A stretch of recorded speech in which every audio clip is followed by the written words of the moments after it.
Se você trouxe Bíblia, abra comigo em Apocalipse 14. Fiquei feliz também porque percebi que o púlpito é longe dos ventiladores. E eu tenho um certo trauma com isso. Tem um pastor meu lá na Bahia que ele estava num congresso e o preletor estava pregando sobre a criação. Ele estava lá em Gênesis 1, só que o ventilador do lado do púlpito. Aí ele está dizendo, irmãos, e Deus criou Eva, e Deus criou Adão. Aí passou o ventilador e pulou, sem ele perceber, de Gênesis 1 para Gênesis 7. A Arca de Noé. Aí ele está dizendo, e Deus criou Adão, e Deus criou Eva. E Eva tinha 300 côvados de altura, 50 côvados de largura. E ele não perdeu a pose, ele soltou essa para a igreja. Igreja, Eva era um mulherão. Então eu tenho trauma de ventilador, que bom que é lá longe. Acharam? Apocalipse 14. Verso 8. Um segundo anjo seguiu dizendo, caiu a grande Babilônia, que fez todas as nações beberem do vinho da fúria da sua prostituição. Você pode repetir isso comigo em voz alta? Caiu. Mais forte. Caiu a grande Babilônia, que fez todas as nações beberem do vinho da fúria da sua prostituição. Amados, Babilônia é o berço de toda a idolatria, de todo o paganismo, de todas as religiões. Para aqueles que não sabem, Noé teve um bisneto chamado Nimrod. Seu filho Cão teve um filho chamado Cush. Cush tem um filho chamado Nimrod. Nimrod ficou conhecido por ser um caçador poderoso e por ser o construtor de Babel e de sua famosa torre. Ele tomou como esposa a própria mãe, seu nome era Semíramis. E aí, Semíramis se torna a rainha dos céus, sendo que ele começa a ser adorado como Deus. A partir daí, então, cultuada como deusa mãe, como rainha dos céus, como a lua, e Nimrod adorado como o sol. Nimrod morre.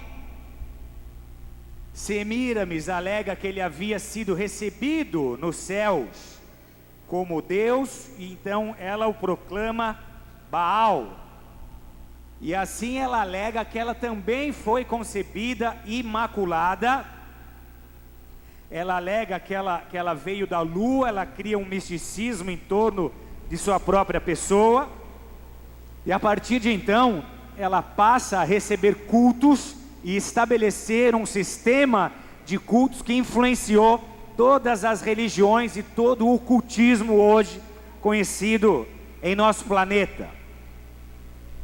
Semíramis, com toda a sua cultura religiosa, com todo o seu misticismo, foi divulgada entre muitas nações da terra, e em outras nações ela tem outros nomes. No Egito ela era Ísis, ela foi Diana, ela foi Artemis, Astarote, Cibele, em tantas outras culturas, em tantas outras nações. As pessoas que migraram de Babel para outras nações levaram consigo esse sistema religioso. Ela dá à luz a um filho, o nome dele é Tamuz, e ela alega que ele é a própria reencarnação de Nimrod. Logo então Tamuz, seu filho, passa também a ser adorado como o Deus Sol.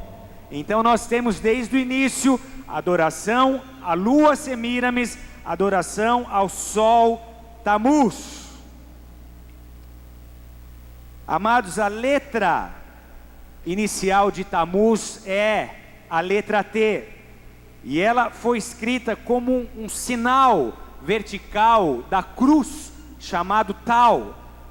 Então, todos os adoradores de Tamuz faziam o sinal da cruz em adoração a ele. E todas as vezes que os seus bolos sagrados eram confeccionados para ser comidos em suas cerimônias, eles também eram marcados com esse T, com essa cruz. Então o sinal da cruz, ele antecede em muito o próprio cristianismo, e ele foi usado por muitas civilizações que antecedem o cristianismo como um sinal mágico, um sinal sagrado para afastar o mal. Na Bíblia Sagrada, lá em Ezequiel capítulo 8, verso 12, eu leio, diz assim: então me disse, viste, filho do homem, o que os anciãos da casa de Israel fazem nas trevas, cada um nas suas câmeras pintadas de imagens, pois dizem, o Senhor não nos vê, o Senhor abandonou a terra, e disse-me, ainda tornará a haver maiores abominações que estes fazem, e levou-me à entrada da porta da casa do Senhor, que está do lado norte, e eis que estavam ali mulheres assentadas, chorando a Tamuz. Então o culto a Tamuz alcançou inclusive ao povo em Israel. Israel chegou a adorar Astarote, que é Semíramis, para os israelitas. Nimrod, Tamuz, aqui adorado com o seu próprio nome. E a Bíblia diz, e disse-me, vês isso, filho do homem, ainda tornarás a ver abominações maiores do que essas.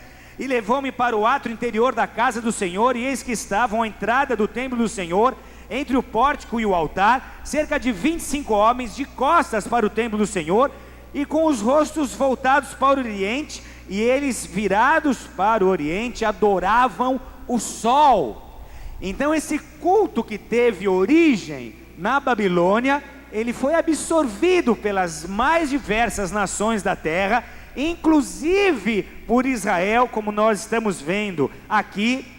O nosso rei Salomão, no final de sua vida, terminou em idolatria, em adoração e envolvimento com o paganismo, sacrificando a Moloque, sacrificando a Astarote, que é a própria Semíramis, que é a própria rainha dos céus. Então, como já disse aqui, o símbolo de Tamuz era e continuou sendo a cruz. O símbolo de Semíramis, como eu espero que vocês possam ver nos telões, é um símbolo também extremamente antigo. Essa é uma grafia de Ísis no Egito, e perceba que sobre ela está o símbolo que parece um chifre com um círculo dentro. Essa é exatamente a tipografia da lua minguante, dando a luz, gerando o sol, simbolizando Semíramis, dando a luz a Tamuz. E aí você vê a Madonna egípcia com o seu bebê, e essa exata imagem é reproduzida em todas as culturas. Chega a assustar, qualquer pesquisa, qualquer gulgada vai te levar nas mais variadas imagens das mais variadas nações, desse culto que precede em milênios o próprio nascimento de Cristo Jesus. Nessa próxima imagem, nas próximas imagens, nós temos este símbolo. Esse seria a cruz de Tamuz em muitas nações, em muitas regiões da terra. Essa cruz meio que mudada, meio que estilizada.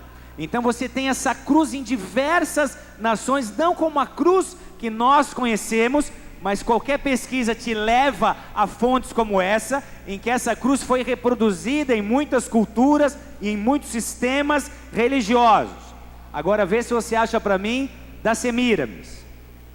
Na Babilônia, na Síria, nós temos registros antiquíssimos desse símbolo, se ele conseguir passar para mim, isso, da meia-lua, gerando esse sol nas adorações mais pré-históricas. São símbolos encontrados em culturas e em religiões, inclusive pré-diluvianas, mas que voltaram a ser praticadas em Nimrod e em Semíramis. Passa mais uma para mim. Deixa essa então, deixa ela aí. Amados, entre as cruzes que eu passei ali estilizadas, talvez você tenha percebido que muitas delas parecem com a suástica usada por Hitler, usada pelos nazistas. E eu quero te dizer que isso não é por acaso, porque a cruz que Hitler usou, na verdade a suástica, ela é conhecida como a cruz gamada.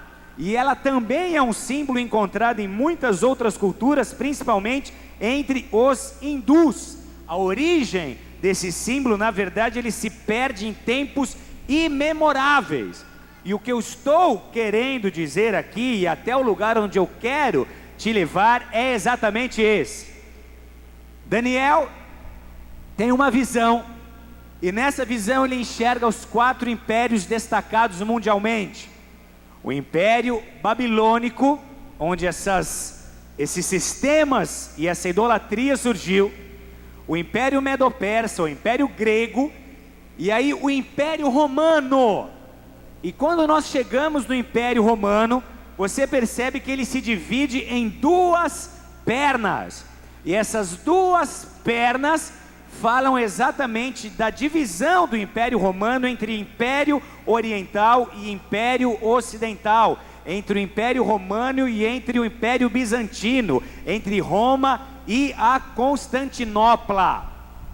O que eu estou querendo dizer aqui é que toda essa cultura religiosa, todo esse sistema usado por Satanás, por Lúcifer, em seu formato masculino e feminino, para receber adoração e controlar o mundo, ele não morreu quando o Império Babilônico caiu, ele não morreu nos Medo-Persas, ele não morreu entre os gregos, ele não morreu no Império Romano, porque muitos podem dizer, mas o Império Romano foi cristianizado. Nós temos Constantino, ele assumiu o Império Romano como a religião oficial de Roma. Qualquer pesquisa superficial vai te provar que Constantino fez tão somente uma manobra política, porque o Império Romano estava ruindo, e para tentar manter esse império, ele, percebendo que batendo no cristianismo ele não teria sucesso, ele abraça o cristianismo na tentativa de manter o controle sobre o Estado. Então, no tempo de Constantino, que era um adorador de Mitra, no tempo de Constantino havia o mitraísmo, que era a pura adoração ao sol. Constantino e todos os seus concílios e toda a igreja, a partir do ano 300, ela começa a assimilar de muitas maneiras todo esse paganismo e a inserir em sua liturgia essas figuras pagãs, esses cultos pagãos, de maneira tal que já no terceiro século depois de Cristo, a igreja estava completamente divorciada de seu modelo original, deixado para nós na Bíblia Sagrada em Atos. Então o que eu quero te dizer aqui é que o Império Romano, o Império Ocidental, ele continua reproduzindo aqueles cultos que começaram na Babilônia, porque demônios não morrem. Declare comigo: demônios não morrem. E o que esses principados precisam fazer é se conectar às próximas gerações para continuar com os seus planos, para continuar recebendo culto, para continuar fortificando os seus projetos. E qual é o projeto de Lúcifer? Criar um mundo onde ele seja adorado e onde toda a humanidade tenha se esquecido do Deus Criador. Então nós temos no Império Ocidental, em Roma, a continuidade de todo aquele paganismo babilônico.